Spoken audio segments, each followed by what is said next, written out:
Chit for Chit Comedy Channel.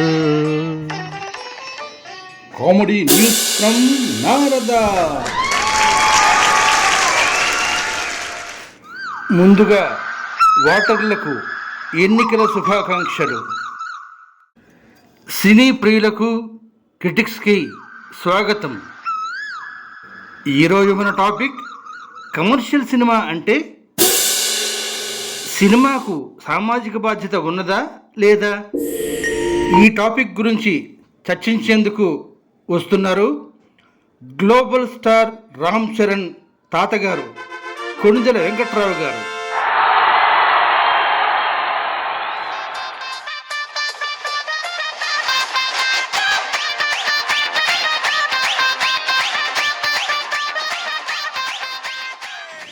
అలాగే ఆ తరానికి ఈ తరానికి చెందిన నటుడు చంద్రమోహన్ గారు.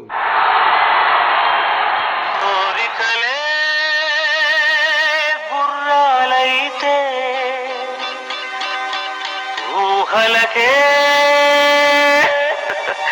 రెక్కలు వస్తే ఏమవుతుంది? మనిషికి మతిపోతుంది, బ్రతుకే శృతి తప్పుతుంది. ఆ బ్రతుకు శృతి తప్పకుండా ఉండాలంటే సినిమాల బాధ్యత ఉన్నదంటారా లేదంటారా? ముందుగా కొణిదెల వారు.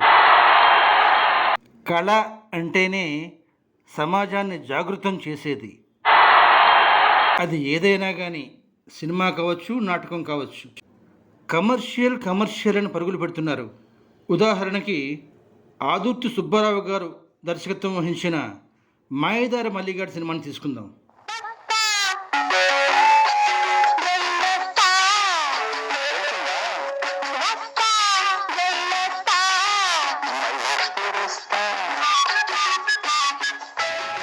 అది కమర్షియల్ అవునా కాదా?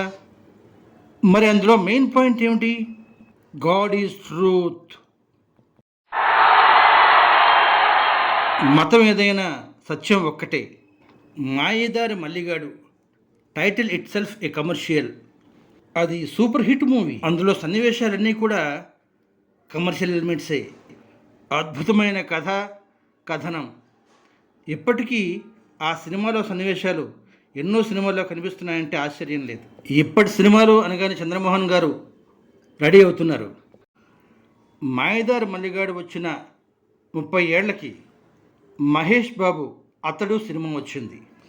ఇక సన్నివేశాలు అంటారా, ఆఖరి నిమిషంలో ఉరి తప్పిపోవడం అనేది సూపర్ ట్విస్ట్. అదే పాయింట్తో అభిలాష సినిమాయే వచ్చింది.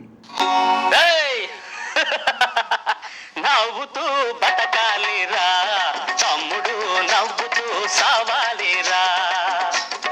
నవ్వుతూ బతకాలిరా తమ్ముడు, నవ్వుతూ సావాలిరా. చచ్చినాక నవ్వలేవురా, ఎందరేచినా బతికి రావురా, తిరిగి రావురా.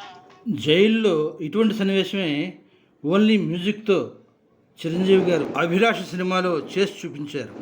అంతేకాదు, మాయదారి మల్లిగాడు సినిమా వచ్చి 50 ఏళ్ళు పూర్తవుతున్నా అందులో చూపించిన సన్నివేశాలు ఏవి నేటికి కొత్తగానే కనిపిస్తున్నాయి, అంటే కాంటెంపరీగానే కనిపిస్తున్నాయి.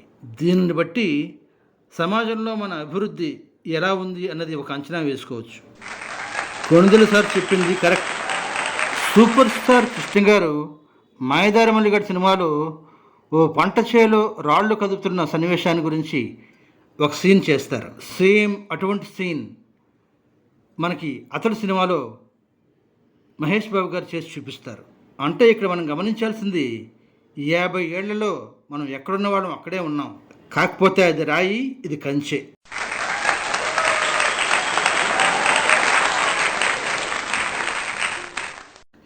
చంద్రమోహన్ మరో పాయింట్ నాకు గుర్తొచ్చింది.